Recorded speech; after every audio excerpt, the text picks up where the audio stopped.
Saying the pledge, please.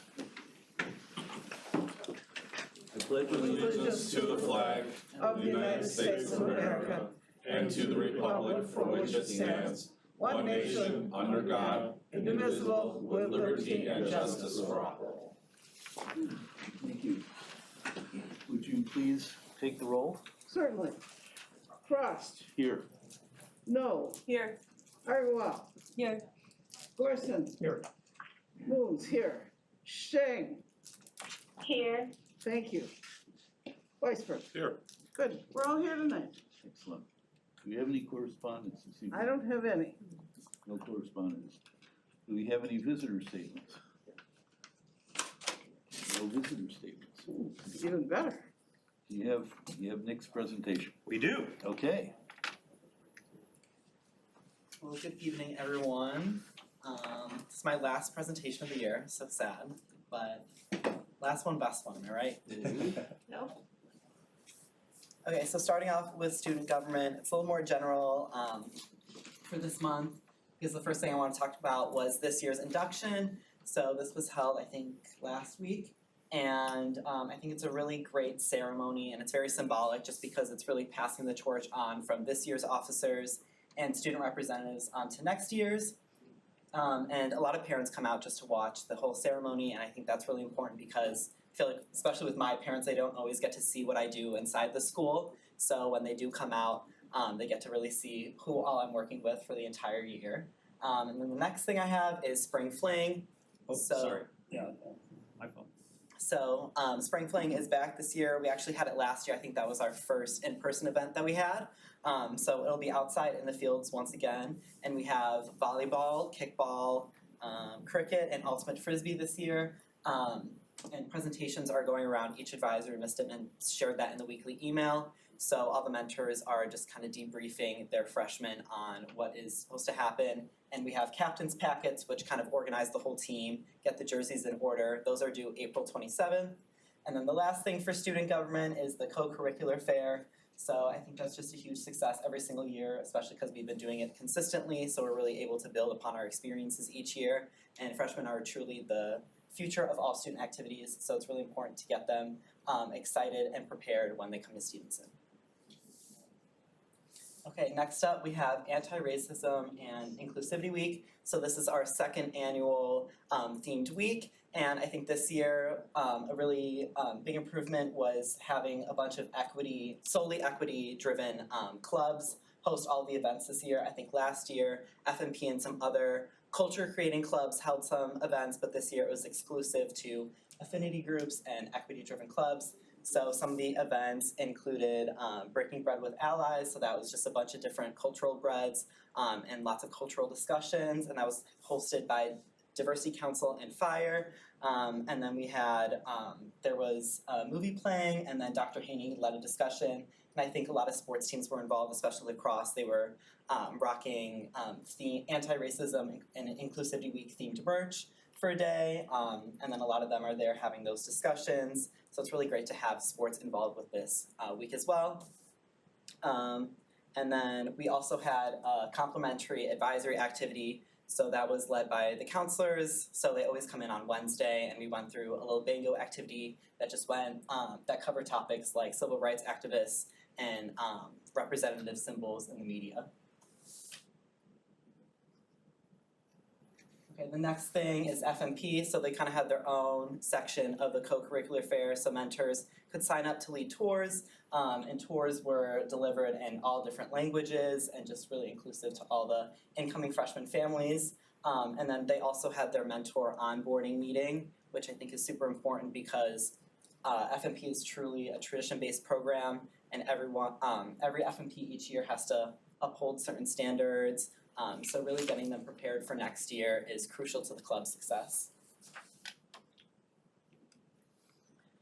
And then last slide are the highlights. So one of the most important events that just happened a few weeks ago was Day of Dance. So I think one key aspect of this day is that all levels of dance are included. So dance 1, 2, 3, and 4, and then also kind of all the concert dances and melange and a bunch of other dance groups. So that happened periods 1 through 8, and a bunch of my friends during their free periods went out to the PAC to support their friends.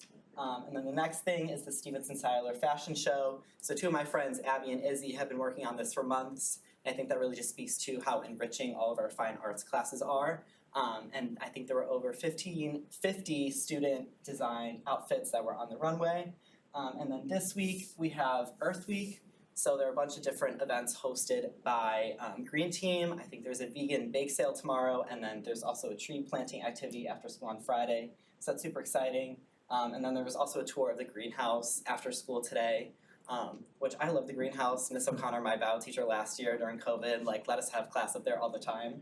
And then we did a little lab up there. So definitely love the greenhouse. And then the next thing is the AP Art Show. So a bunch of my friends who are in AP Art have been working on their portfolios all year, and I think that also goes for kind of their AP test. So it's really great to have them displayed, and I think all their hard work was definitely reflected in the amount of people that showed up during lunch periods and during their free periods to go watch all the displays.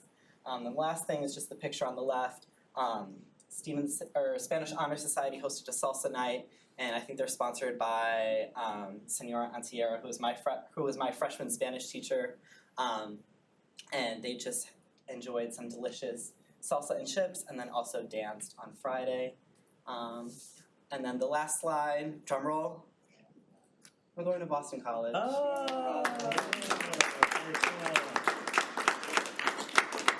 I went to Boston not this past weekend, but last weekend, and I visited. I was like, this is where I'm at. So definitely super exciting. I was very split going into it, and then I just kind of knew once I visited. What was the other choice? Northeastern. So Oh, both in Boston though. yeah. Oh. So I went to the admitted student stay at Northeastern, and then left halfway through. Went to Boston College and took commitment photos, and then that was that. Wow. Wow. Very good. Congratulations. Congrats. That was great. Well, we hope you do student government there too. Yes, me too. Absolutely. Thank you so much. Thank you guys so much for an amazing year. I can't believe it's over. I have my last site visit for F&P tomorrow too, so a little sentimental. Are you bringing your replacement? Yes, I can come to the meeting. Okay. Nick, are you bringing your replacement next month? Yes. I think I talked to Dr. Eddy a little bit, and I know Dr. Gergen's going through the applications and stuff. So I'll definitely meet with the next representative over the next month, and then be here. I'm not sure if I'll do the majority of the presentation, but I'll definitely aid and all that. Pass the baton. Exactly. Pass the torch. Thank you so much. Thank you. Have a great night.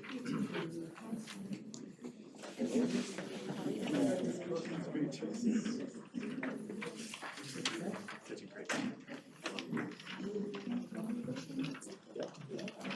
All right.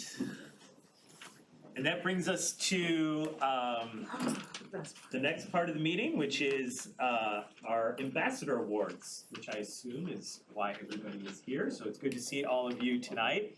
Our Ambassador Award is an award given by the Board of Education to students who have achieved a significant milestone in their academic or co-curricular careers here at Stevenson.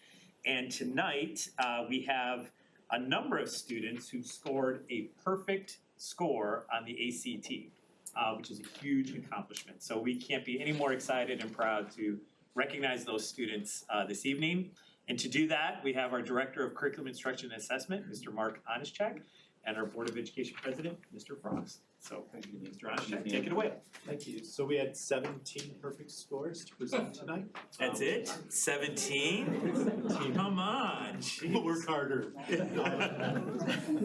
So we're really proud to have a number of our students with us here this evening. Jonathan Abram was unable to make it, but I'd like to introduce you to Aditi Amdravan. Fantastic. I don't know if you want to take a photograph. Here, let's- we'll pose. Thanks for reminding me. Thank you. Thank you. They stand right over here. Here, just line up. Okay. And Samartha Rue. Congratulations. Thank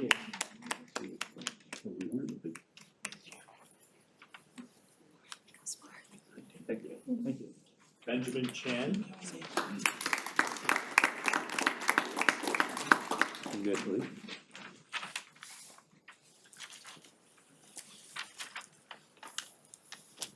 Band in Gold.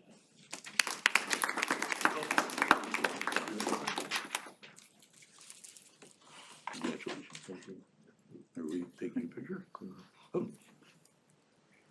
Thank you. Thank you. Lawrence Hahn. Congratulations. Thank you. Ron Coleslaw. Congratulations.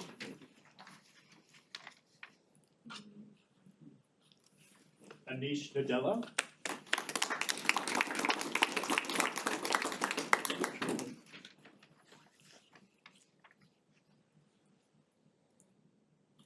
Jasmine Sun.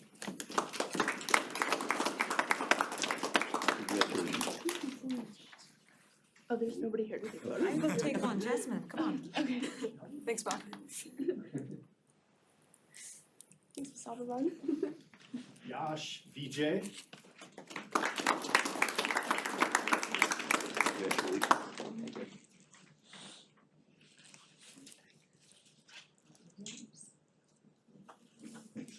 And Lena Wang.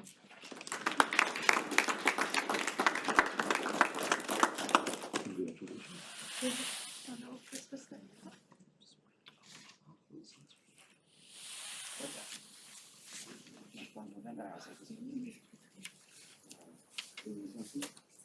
And William Thompson just showed up. Yeah, Congratulations. thank you. Everyone. Mom's the photographer. Where do I stand here? Yeah, we're ready. Yeah, could there be maybe one person take a picture of the whole group? Would that? You show me. Oh, yeah. Yeah, so Oh. we can fit you all into the big photo. Yeah, it's better. All in the back, perfect. I'd like to get in this picture. I'd like to hang around somewhere. Who do we look at? Good question. Give up alright.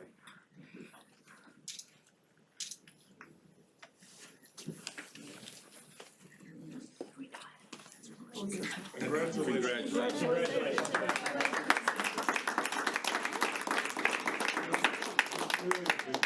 Congratulations. And how many of you are Well done. seniors? Not all of you, right? Wait, do you know your colleges yet? Yeah, I'm gonna go first. Me too. Yeah. Get some more. I'm going to Northwest. Go on. They won't know what Hill is. Yeah. Where else is somebody going? I'm going to Harvard. Wonderful, I'm going to Brown. wonderful. Providence, right? Yeah, Providence. Yeah. My brother and sister-in-law are there, so they'll take care of you. Emergency contact. And the rest of you are juniors? Junior. You're gonna take the test again? Well, there was one student Yeah. here tonight who Right. did take it twice, which after you've gotten a 36 once, take it again. So, Well, it's wonderful. you guys are amazing. Wonderful, thank you. Congratulations. And it's a big deal. Congratulations. Questions? Yeah. Those are the questions. Thank you, parents. Congratulations.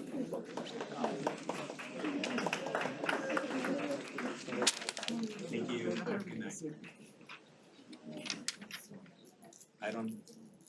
4, Northwestern, wow, Yeah, about that. It's pretty nice. pretty nice. They're gonna start putting restrictions on us, just like the University of Vermont. I don't need to worry about me They already told me no. getting. I can barely spell Northwestern. And his crowd. Hey, Darsh. Hello, hello. How are you? Is Mr. Jane on deck tonight? Yes, sir. Mr. Jane is on deck tonight, and so welcome to our curriculum team. I'm sorry we had a lot of moving parts tonight, so thank you for being patient with us. But we're getting to the second item on our agenda this evening, which is our curriculum team presentation. And if I understand correctly, the pandemic threw this team a curveball, and you were supposed to present 2 years ago or 1 year? In 2020, yep. Oh, you were the next. We were, yep, we were ready to go. And done it. Still ready to go. Still ready. Even better now. All right, so as you're pulling that up, I'll turn it over to Mr. Jane and you can introduce your team. How about that? Love to. Thank you so much for having us here tonight. This has been a long time in the making, and one of the things that I'm really excited to be able to share with you all tonight is just their growth over the last 2 years, how they've stuck with the program of learning as adults and then implementing good programs and interventions for their kids to adjust to not only how they were growing pre-pandemic, pandemic, and then back into the full classroom. All those stages, I think, will come out in their story tonight. So I'm happy to introduce them to you. We'll start with Mary Smaga. Mary Smaga is here in her 5th year with us. She's also the Algebra 2 team leader, along with Jeff Janners. Stephanie Ross is here with us in her 11th year. We have Sydney Hendricks serving as the team leader for this team. And we have Shakti Shanmugasundram, who is also one of our alumni here. So she is back home at Stevenson in her 4th year. And Eric Anderson is here in his 9th year as a teacher. So thank you for having us. Thank you for coming. All right, so we wanted to start out by giving you Stevenson's working definition of SEL, which can be seen to your right. It's to engage students in the development of their social skills and help them access emotional intelligences to better support their learning. So as everyone knows, social emotional learning is a huge part of success in the classroom.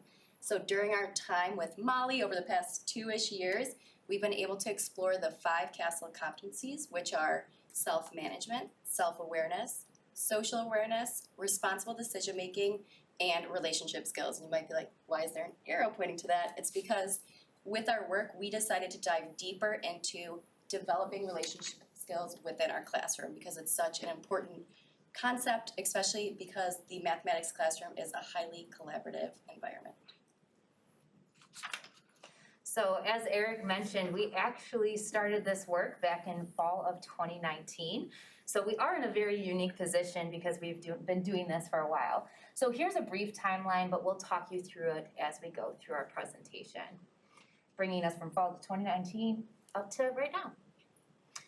So when we dove into our student voice survey data with Molly during release days, we noticed one thing that stuck out to us was classroom belonging. So back in the fall of 2019, when we started this work, only 64% of our students were responding favorably to feeling like they belonged in the classroom. And to us, that stood out, and we wanted to know, what does it actually mean to feel like you belong in a math classroom? So we decided to dive into that. So as we were diving into this classroom belonging, we looked at all of the questions on the student voice survey under classroom belonging. There are several, but one that really stuck out to us was, how much do you matter to others in this class? When we asked our students this question, only 55% of students responded favorably. But we know when adolescents have strong connections with adults and peers, their academic engagement and performance is increased. And we feel as though these strong connections with adults and peers are not possible if students do not feel as though they belong in the classroom or they matter to others in the classroom. So we set out to establish a culture where students feel they are valued members of the classroom community, and that was ultimately our goal that's been guiding our work up until today. So as teachers, we were able to define what classroom belonging meant for us, but we really wanted to take the time to have our students define it for us. So we started off with giving our students a survey in class for them to be able to define for us, what does it mean to belong in the classroom. One of the questions we asked was, in this class, I feel like I matter when? And the responses that we received were our students shared with us that they mattered when they were able to contribute their ideas with one another, when they were working together, when people were really listening to their voices, when they were collaborating with one another. And we wanted to continue to create those opportunities and change our instructional strategies so students could get to know one another and really encourage each other when they were working together in the classroom. So as we received this data, the next time that we were doing this was March of 2020. And at that point, things changed as we went fully remote. And this quote that we found as we were resuming our work this year is that when school doors when schools closed their doors in March 2020, these connections went away for many. So we really wanted to understand how classroom belonging changed from that time where we had started working with it and over those next couple of years. So in the spring of 2020, as things were remote, we had 66% of students responded favorably in this area of classroom belonging. However, in the fall of 2020, when we were completely remote, 55% of students responded favorably. However, through the course of the year, we still saw positive growth, and 61% of students responded favorably after that time, as some students were remote and some students remained remote in person. And then this fall, as we resumed this in person to begin sharing our work with you again, 68% of students responded favorably as we returned to the classroom. Can I just ask a quick question? I have like pandemic brain, like time has just kind of disappeared for me. So spring 2020 was that 66%, was that after we went remote or before? The survey would have been before. Okay, so kids took the survey probably weeks before? Yeah. Yeah, like literally a few weeks? before, Yeah, okay. Again, my brain is a little fried from the pandemic. Got it. Thank you. So we knew returning to the class this fall, when we were back in person, it was going to be critical for us to continue this work in helping students and giving students the opportunity to really build relationships. And so we did this by integrating some SEL competencies around relationship skills into our mathematics curriculum. So we did some complex tasks where students really had to rely on one another. We did jigsaw instruction where students would become masters of certain topics, and then they would bring that information back to a small group where they were seen as the master and could share. And that really just allowed us to focus in on our building relationship skills, given, as Mary said, the mathematics classroom is so collaborative. So we wanted to ensure that we made our matters explicit. So we want to make sure that by doing these activities in our classroom that Sydney mentioned, we were building relationships that would then result in our students having a sense of belonging. So during this time, we would coach our students on what it looked like, how it felt, what it sounded like to be an active team member and to build those relationships with their peers. We would then debrief those tasks. So after the jigsaws and the complex tasks, we would tell them why we did it, or have them think like, hey, how did I help my team members there?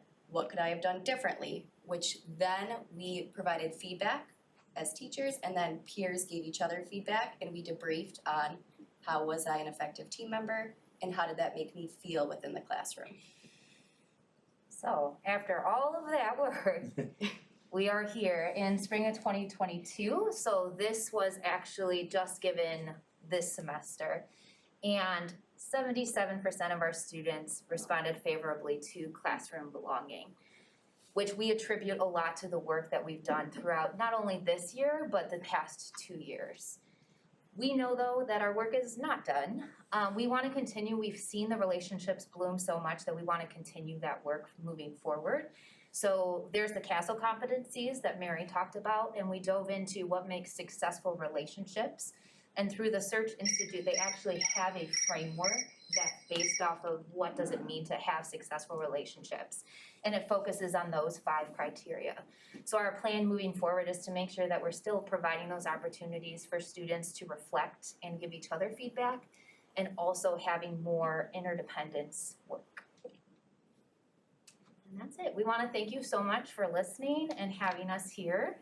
A little delayed, but we're excited. What questions can we answer for you? Oh, sorry, go on. I might be a dinosaur in this, but math, back in the day was sit down, don't look at anybody, don't talk to anybody. Can you give me a sense of how you you're talking a lot about collaboration, so I guess I'm having a hard time wrapping my mind around how, in a geometry class in particular, how do you collaborate? Like, what kinds of activities do you do? How do you do that? Yeah, in the geometry classroom.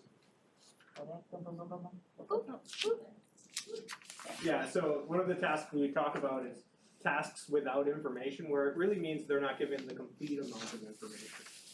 One idea that we came up with this year is students, when they look at a problem, they were missing one detail to solve the problem. but if they interacted with another peer at their table, they would find out, oh, you have one other piece of information different than I do.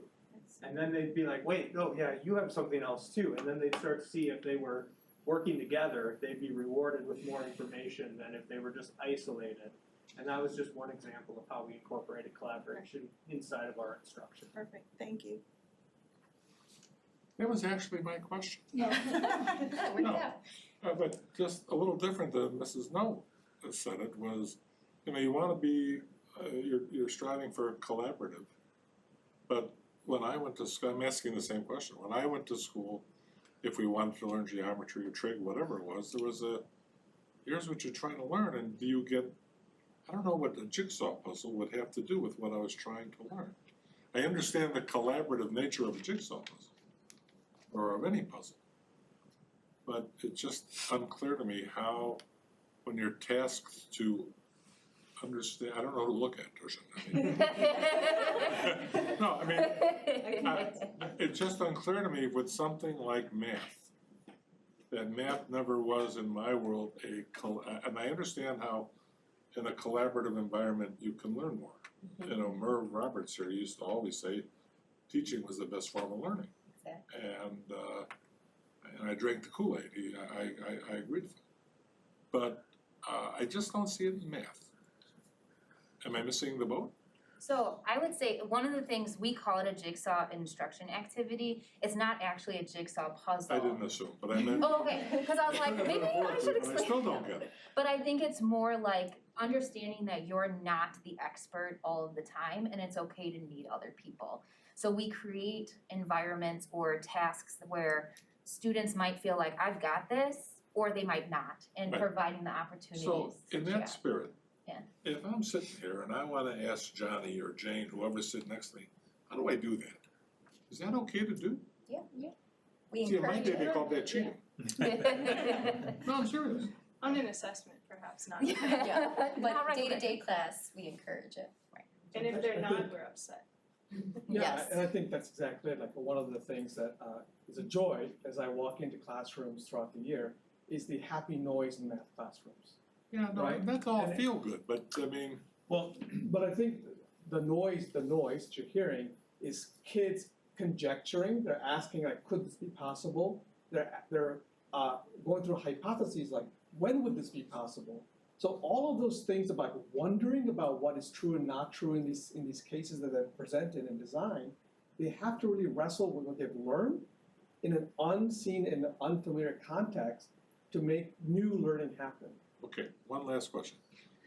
I understand what you're saying and it sounds exciting and it's wonderful to think, but can that be managed? Is that process manageable For a teacher or? Yeah, for a teacher, yeah? I think a lot of it goes back to the norms that you establish in your classroom.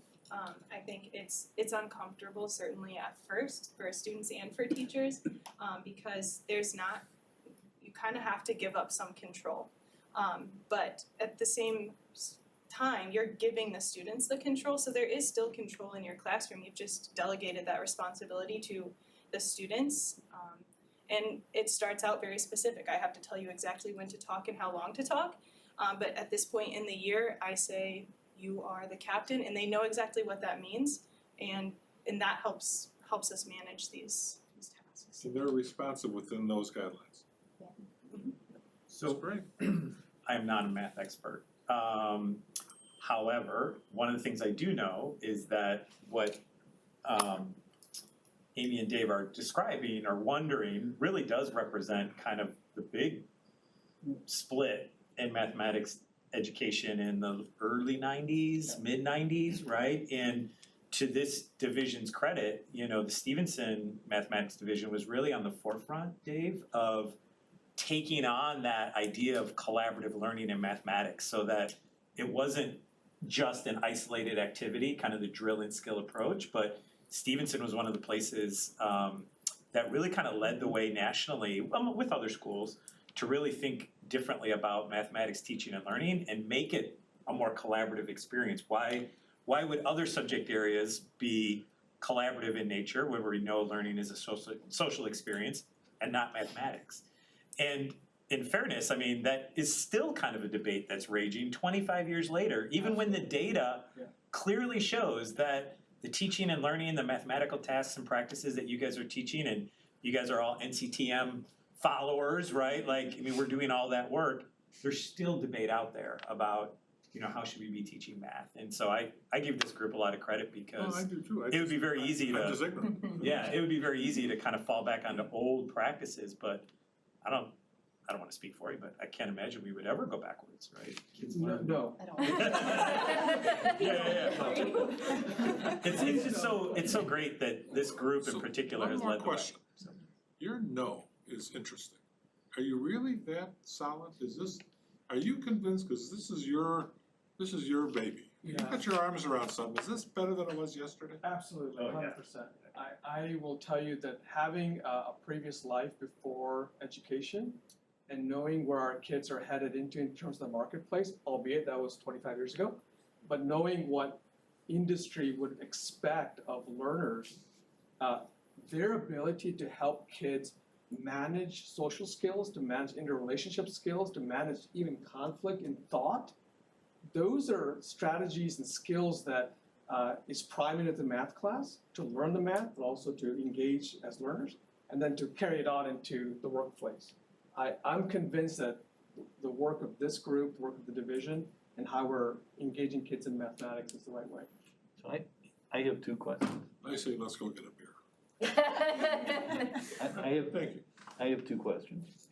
I mean, obviously, it seems intuitive that what you're doing would impact the belonging and the questions, the castle competencies that you're talking about. But how do you actually know? You don't have a control group. So how is it that you test and know what it is, that it is this jigsaw, it is this collaborative that is impacting the belonging? And I'm asking not only just how do you know, but to the extent you know specifically which tasks are causing it to occur, it would then, I assume, help you make that evolve and what else you focus on or emphasize.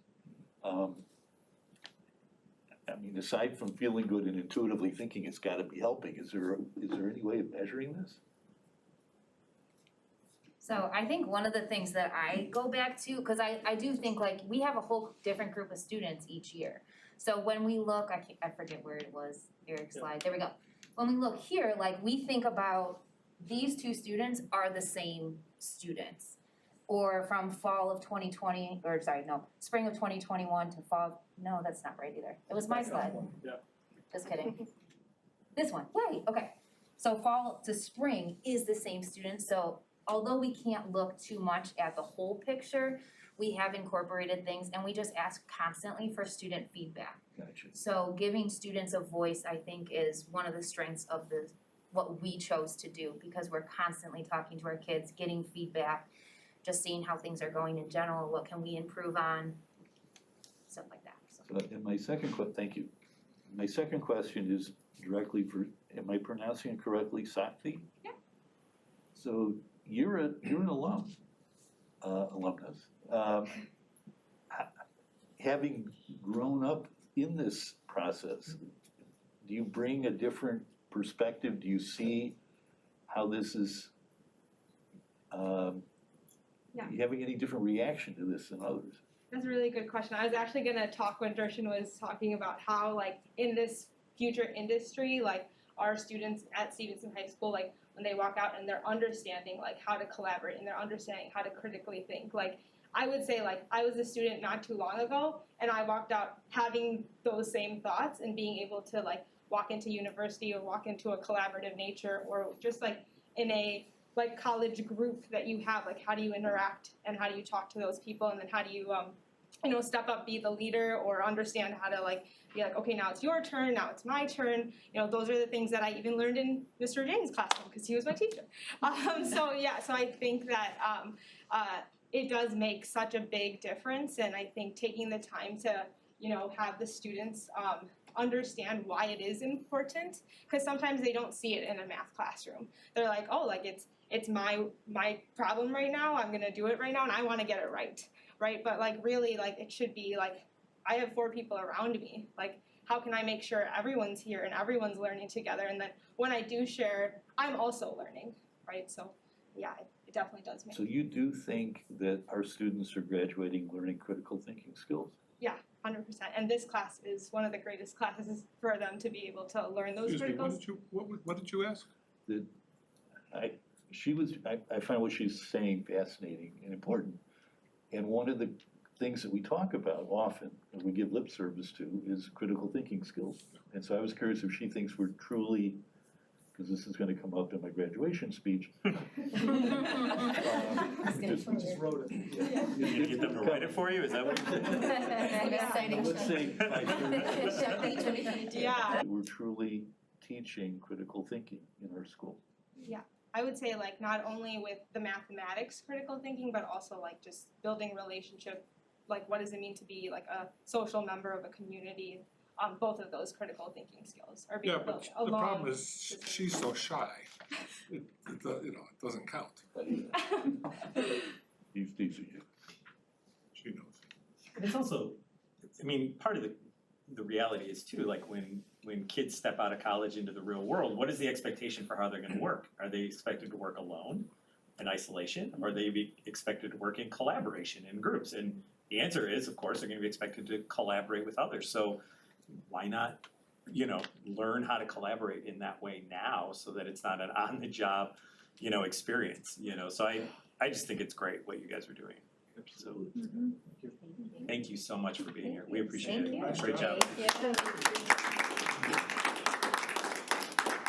Thank you, Mr. Jane. Thank you for your support. Thanks for having us. Yes, thank you. I got the Kool-Aid right here. Yeah.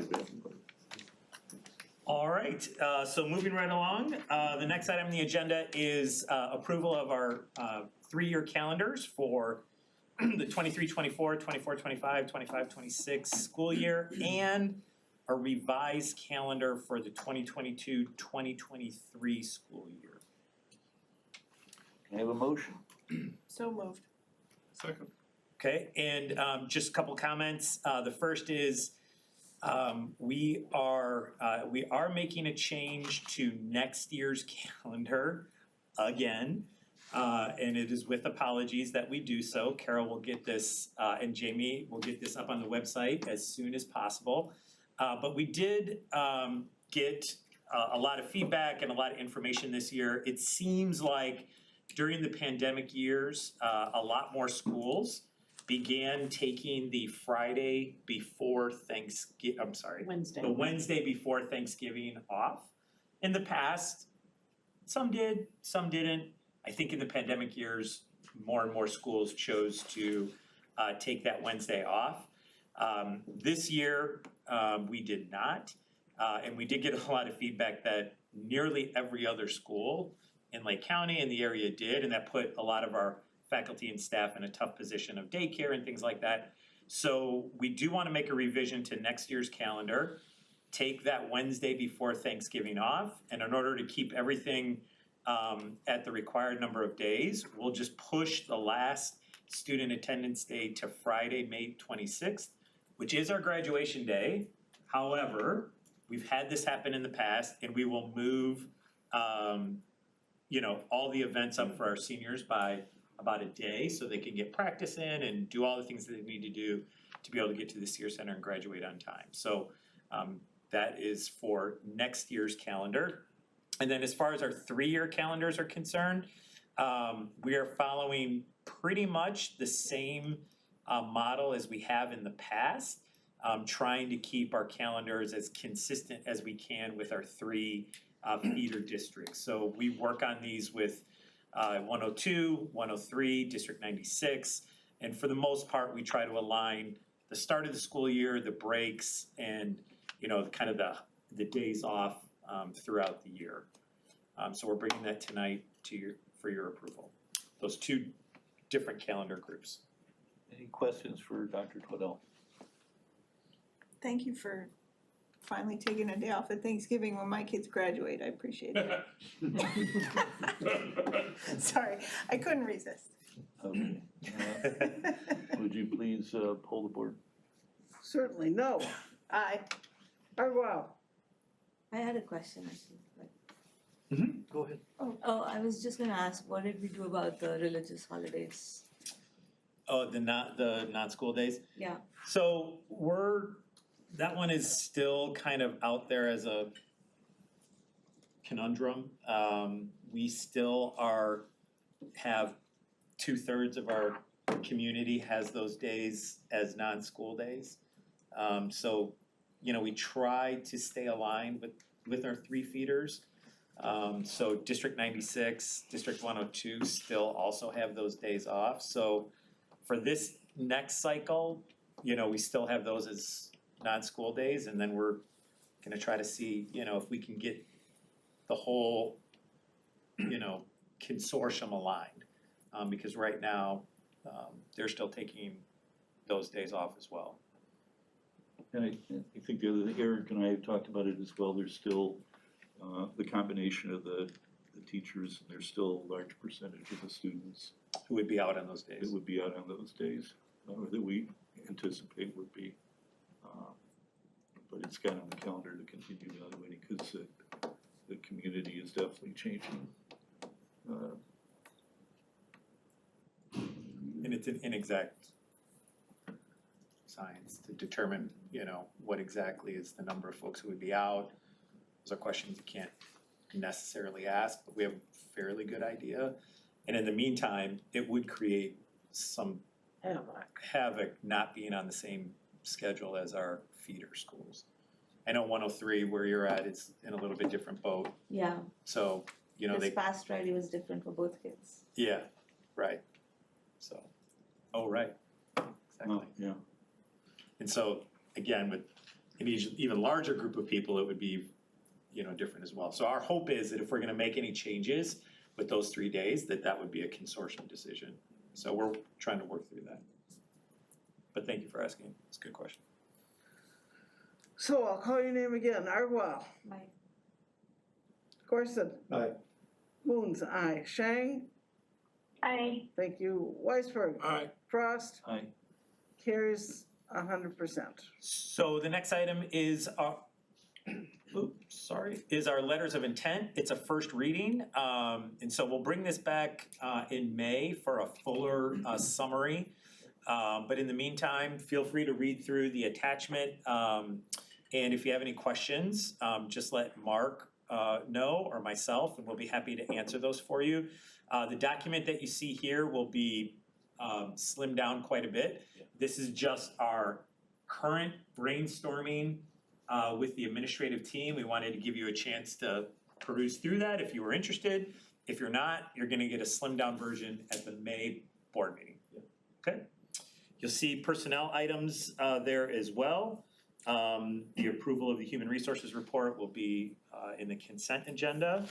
And then that brings us to the business section, and Sean? I only have one item. Oh, you wanna back up? You want some One question questions about the private placement coordinator, is that a new position, or are we just replacing?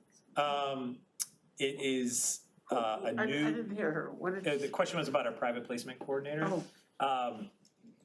It is a kind of a new position.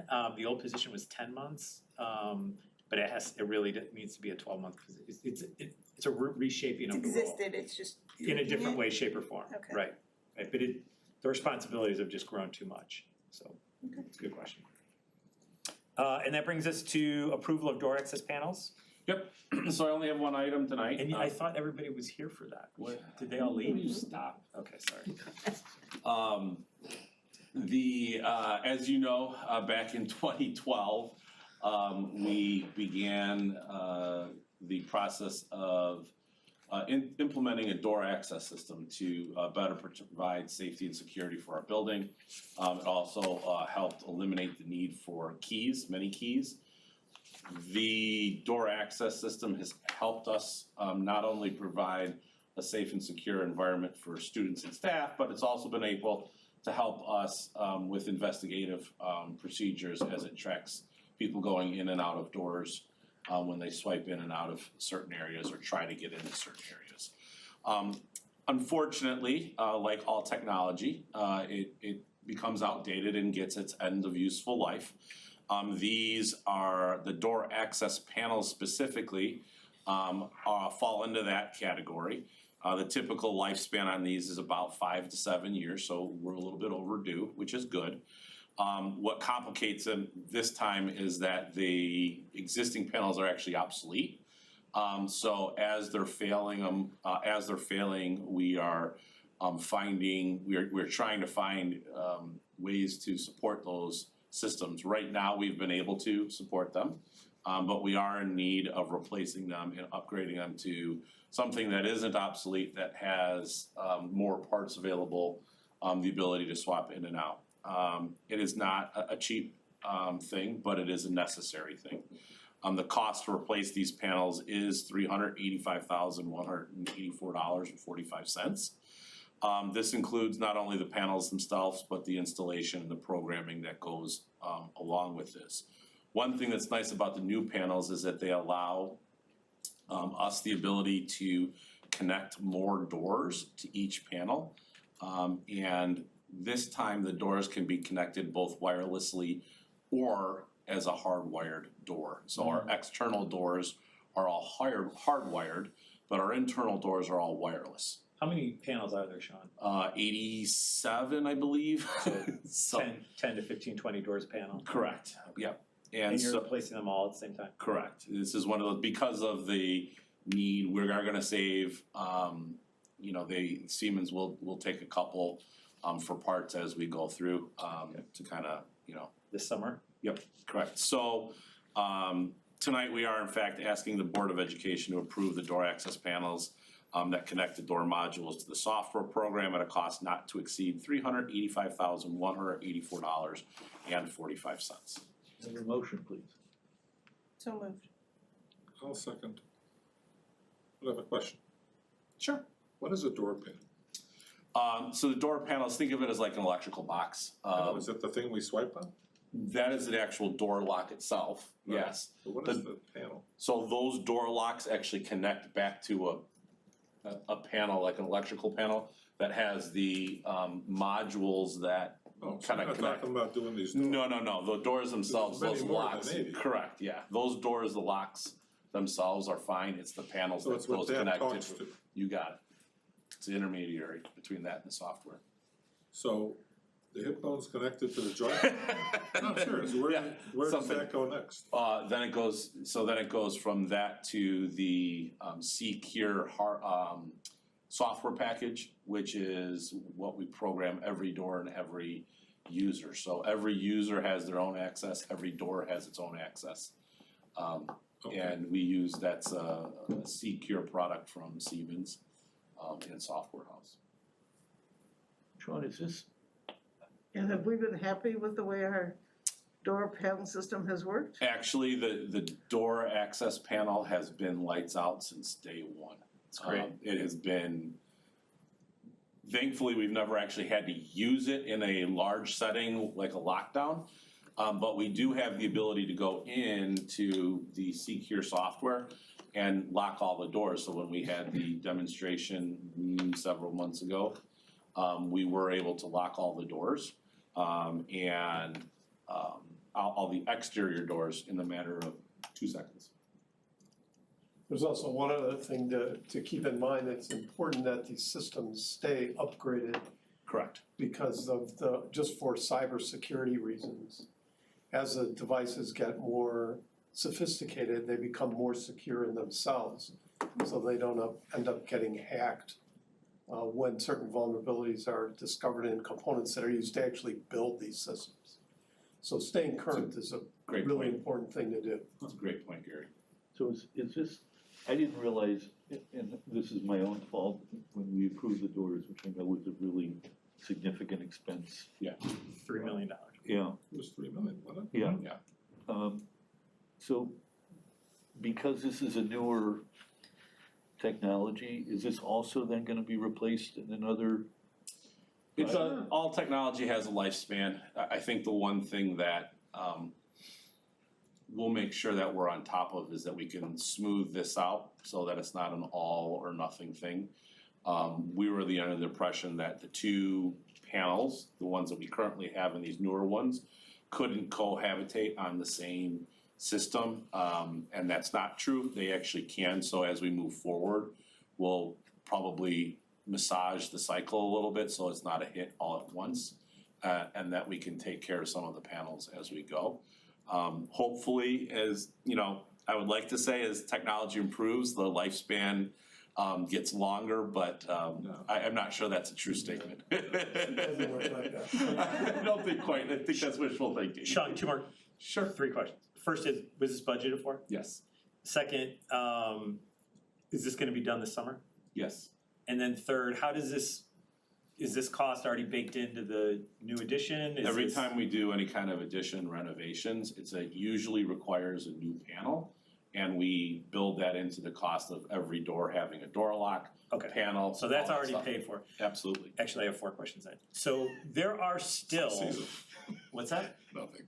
There are still a number of doors that I've spotted recently that don't actually have the door lock. Yep. Can we, So Get those- Patty Pierce and her team have Our inventory. identified the doors that don't require. cause I don't know where my A key is, so. Yeah, but you don't need to go to any of the I doors know. that don't have. I know, but I do think that door access on them. we should just So- finish it off. Yes, I think in some it makes sense. Yeah. There are, I think, still a couple that really would only be germane to Sodexo, and so I think the question is the cost worth it? Okay. So But we're we'll get- evaluating that. We'll get a report on Mhm. it. All right, thank you. That's it. Okay, would you please poll the board? Certainly, Arwell, Aye. Morrison, Aye. Moons, aye, Strang, Aye. thank you, Weisberg, Aye. Frost, Aye. no, Aye. motion carries 7-0. Okay, and then in May, we will be recommending the district purchase a treasurer's bond for the position of district treasurer, our very own Mr. Sean Carney. I love this one. In the past, the bond has cost $1,000 per million. More information will be coming up in the May mid-meeting memo and board book. And as usual, Sean, don't you forget it, that we know where you live. Yep. So that will be coming up in May.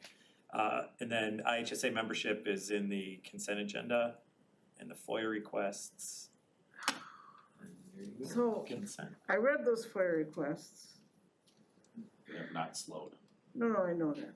What do these people want to do with this information? Sometimes, is my question.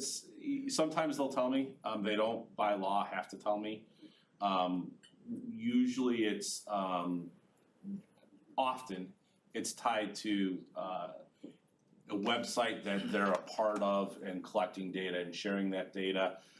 Transportation bid is just purely informational, because they're in the industry, they wanna know what contracts are settling for, that kind of stuff.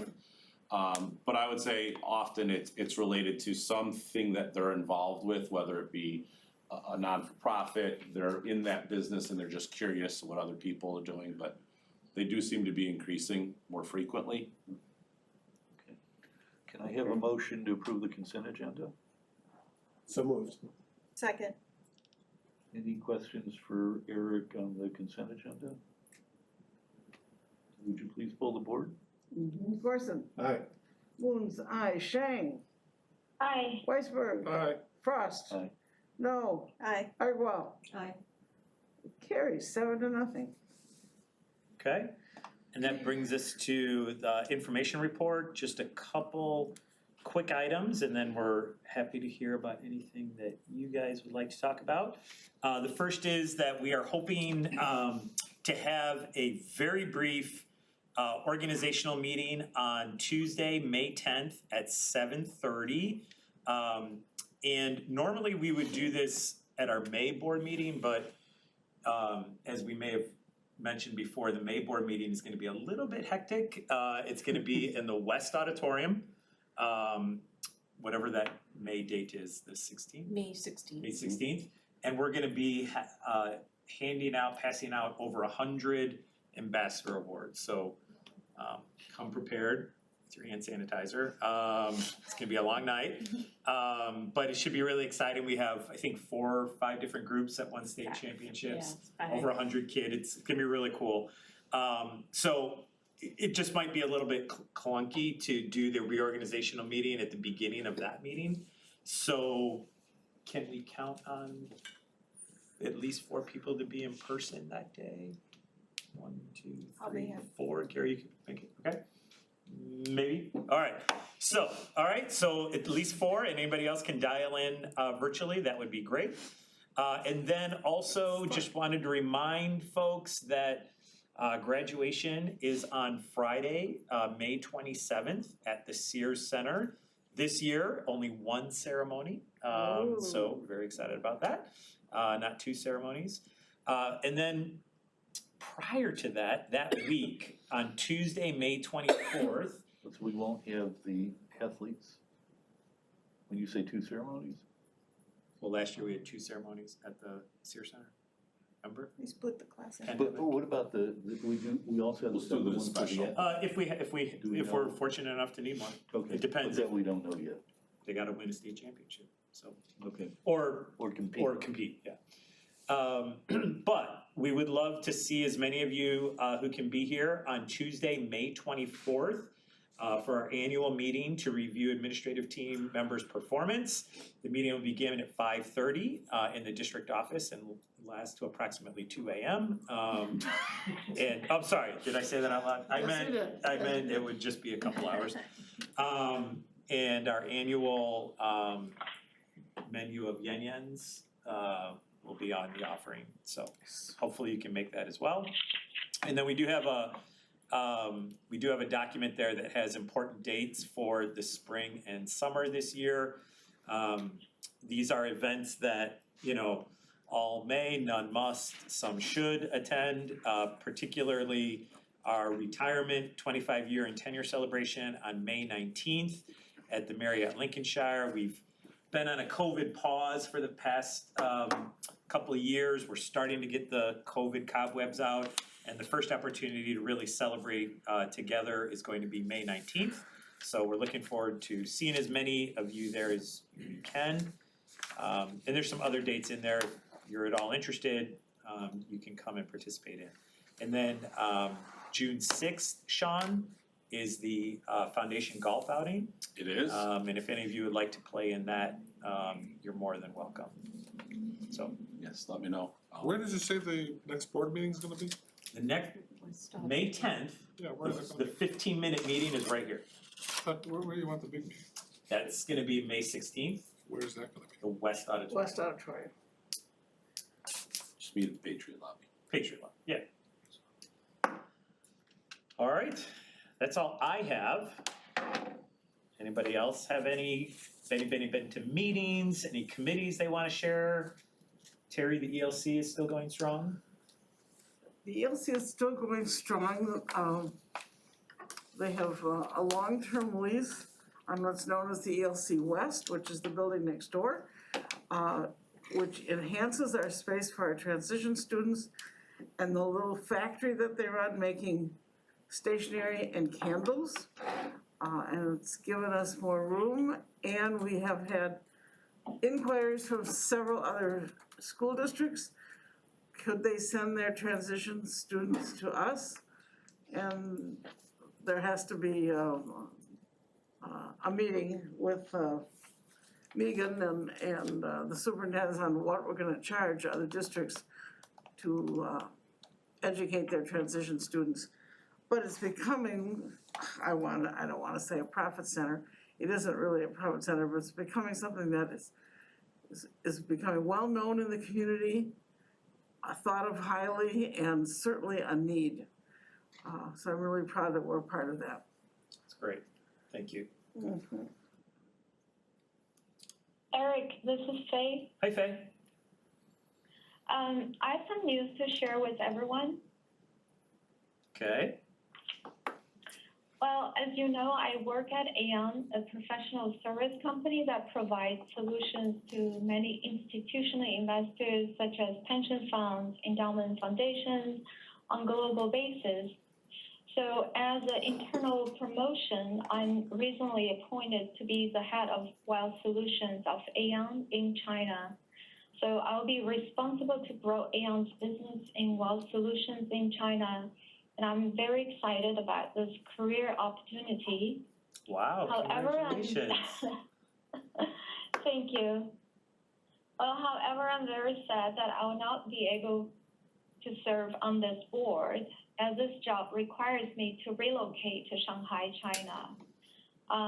To serve on the board, obviously, I need to be a resident of the school district, and so I'm scheduled to move to Shanghai possibly in July, around July or latest in August.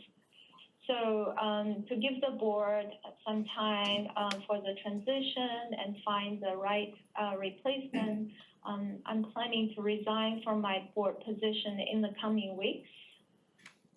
Wow, that is big news. Congratulations. Congratulations. That's awesome. Wow. Well, thank you. It's good and bad, and at this point, it's really a mixed feeling. I really wish I could have served the board much longer, but it's a wonderful career opportunity, and it's really hard to bypass. So I thought I'd like to share this news with you as soon as possible, and so to be fair, to have enough time to find a replacement. And then as I recollect the journey since I joined the board in August 2020, has been really it has really been an eventful and extraordinary journey. I have to say I'm really honored to have the opportunity to win the trust of many residents in the school district and serve on this board. This board is really extraordinary to lead Stevenson through the pandemic, probably one of the most challenging times in its history. I've personally participated and witnessed many critical decisions the board has made for the best interest of the majority of students. I'm really happy to say we're happy to normal and celebrate students' activities, achievements, and also hear the presentation of all the curriculum teams on each meeting. And I'm really proud of this board. I just want to thank this board as a school district resident and also as a fellow board member. I also want to take this opportunity to thank the administrative team, faculty, and staff. I know you all work very hard on a daily basis to make Stevenson a better school. It's really a pity that I can't finish the term and push for further progress of many initiatives that are critical, in my view, for students and the residents. There's still much to be done to help guard students' mental health, to help students develop a more diversified view of the world through an enriched curriculum. But I'm sure the rest of the board members and my successor will hold on to the core vision of the Stevenson, continue the great job, and make all efforts for the success of every student. So again, thank you all for the opportunity working on the board. I wish Stevenson all the success, and hopefully I will see you next time before sometime in May. Awesome. Congratulations. We wish you. Thank you, Eric. We wish you all the best, Faye. Yes, and we do. It's been too short a time, but we've enjoyed your participation and contributions to the board. And we'll talk more before you leave. And Faye, just to be clear, when Mark and I come and visit, Mark, you would prefer like a view of, like, Mark and I, we will only be there for a few weeks, Faye. Shanghai is beautiful. I know. I give you the best tour. One of the most exciting cities in the world. That's very cool. Wow. Very happy for you. Thank you. Thank you. We will miss you, Faye. Thank you, Harry. Okay. Faye? Faye, can you hear me? Sure, Dave. Tell them no. That's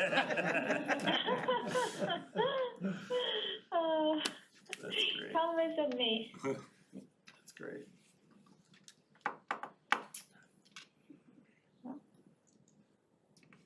Okay?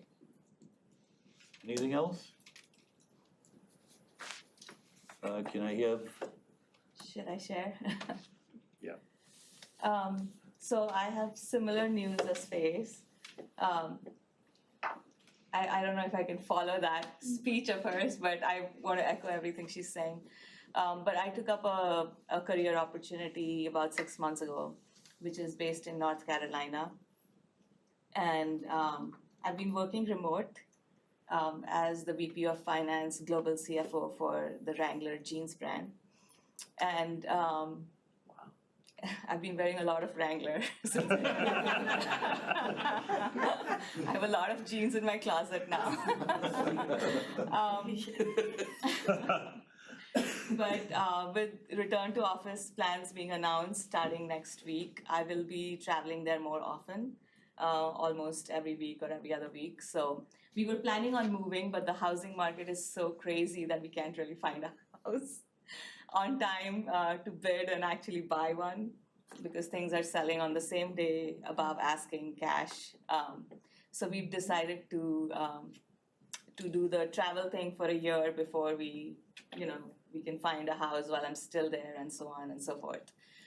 So excited about the opportunity, obviously, sad to leave. We've been in this community for 10 years and seen my kids, one was 3, one was 7, seeing them grow through the feeder districts and really become confident young adults, teenagers, with one going off to college in a few months. So it's definitely bittersweet. There are a lot of friendships that we've developed. My friends are very happy that we can't find a house and be here for another year, even though it's in transition.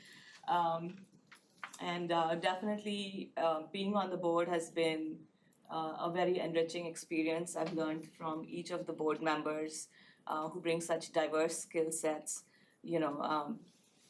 diverse points of views and skill sets. And we've, like Faye said, it's been unusual. Everything Steve said was not going to happen, happened. Of course, he could not have predicted COVID, so it was crazy times. But when someone goes through difficult times, like this board did with, and the administrative team did, and the students and the community, that's when you can really tell what the strength of, you can really see the strength of the community and the board, and how people come through those difficulties with flying colors. And I feel like the board, the administration, the teachers, the students, the community, everyone, in spite of having diverse points of views, everyone came together for the best of the school and the students, for, to keep our vision alive of success for every student. So I think that's what's most important, and it's been so nice to see today people come, start getting these awards again, having all these meetings in person. So it'll definitely be bittersweet, and in a few weeks, I'll probably tender my resignation as well, because I don't think I can do the travel on a bi-weekly basis and do justice to what, the time that I need to devote on the board. So that's a little bit of announcement from me. well, congratulations. Thank you. And thank you as well. And as I told Faye, we miss you. We appreciate the contributions that you've made, and wish you the best, because obviously this is a great opportunity. And Hina, Mark and I would prefer, no, I'm just kidding. I'll take the couch. You'll take the couch this time? All right. We'll come and visit. It's warmer there. It's like 70 degrees every time it's snowing here. Hina, tell them no. Something on the outer banks, that would be great, don't you think? Yeah. Well, it's certainly our loss, but I wish you both all the best. It's been amazing to get to know you. You're amazing women, and you've brought a lot to Stevenson, to this board, to the community, and I hope that we will all stay in touch. Absolutely. Absolutely. Thank you. Congratulations to both of you. Wow, okay. I'm gonna call for a motion to adjourn End the very quickly. meeting. End the meeting. Oh, one more, no, I'm just kidding. Quick. Oh, wow, okay. I hope that's it. Can I have- Resignations, yes. Can I have a motion to adjourn, please? So moved. Second. All in favor? Aye. Hi. Yeah, Okay.